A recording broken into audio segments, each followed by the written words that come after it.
ಒಳ್ಳೆ ವಿಷಯ ಕೇಳ್ಪಟ್ವಿ. ಸೊ ಅದು ನಿಜಾನಾ ಸುಳ್ಳ ಅಂತ ಸದ್ಯಕ್ಕೆ ನಾನು ನಾನು ನೋಡ್ಬೇಕು ಅಂತ ಬಂದ್ರ ನಾನು ನೋಡ್ಬೇಕು ಅಂತ ಅನ್ಸ್ತಾ ನಿಮ್ಗೆ? Thank you. ಹೌದು. ನಿಮ್ಮ ಮನೇನು ಹತ್ರ ತಾನೆ ಇಲ್ಲಿಗೆ? ಓ ಹಾಗಿದ್ರೆ ಓಕೆ ನಂಬ್ತೀನಿ. ಇವಾಗ ಓಕೆ ನಂಬ್ತೀನಿ. ಹಾ, ಎಲ್ರು ಹೇಳಿದ್ರೆ ನಂಬ್ತೀನಿ. ಸೊ ಏನ್ ಸಮಾಚಾರ?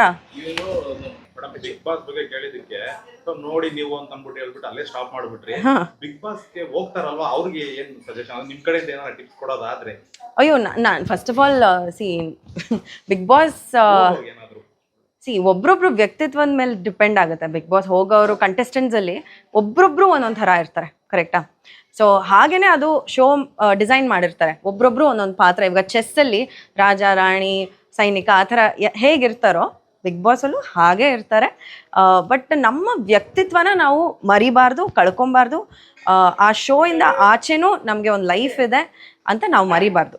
ಮ್ಯಾಮ್ ಎಲ್ಲ ಈಗ ಸಂಭಾವ್ಯ ಪಟ್ಟಿ ಅಂತ ಮಾಡ್ತಾರೆ, ಎಲ್ಲ ಚಾನಲ್, ಯೂಟ್ಯೂಬ್ ಚಾನಲ್ಗಳಲ್ಲಿ ಸಂಭಾವ್ಯ ಪಟ್ಟಿ ಅಂತ ಎಲ್ಲದ್ರಲ್ಲೂ ನಿಮ್ದೇ ಹೆಸರು ಬರ್ತಾ ಇದೆ ರೀಸೆಂಟ್ ಆಗಿ.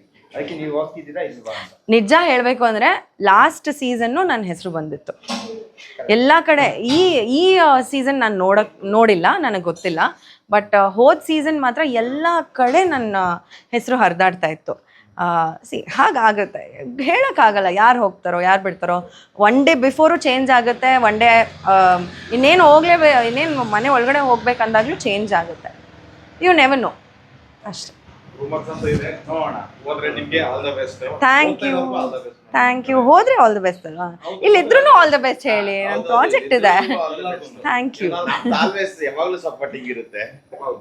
ಧನ್ಯವಾದ. Thank you. ಎಲ್ಲ ಒಳ್ಳೆ ವಿಷಯ ಕೇಳ್ಪಟ್ವಿ. ಅದು ನಿಜಾನಾ ಸುಳ್ಳ ಅಂತ ಅದು ನೀವೇ ನೋಡ್ಬೇಕು. ನೀವೇ ವೇಟ್ ಅಂಡ್ ವಾಚ್ ಅಷ್ಟೇ. ಸದ್ಯಕ್ಕೆ ನಾನು ಶೂಟಿಂಗ್ ಮಾಡ್ತಾ ಇದ್ದೀನಿ ಶಂಭು ಅಂತ.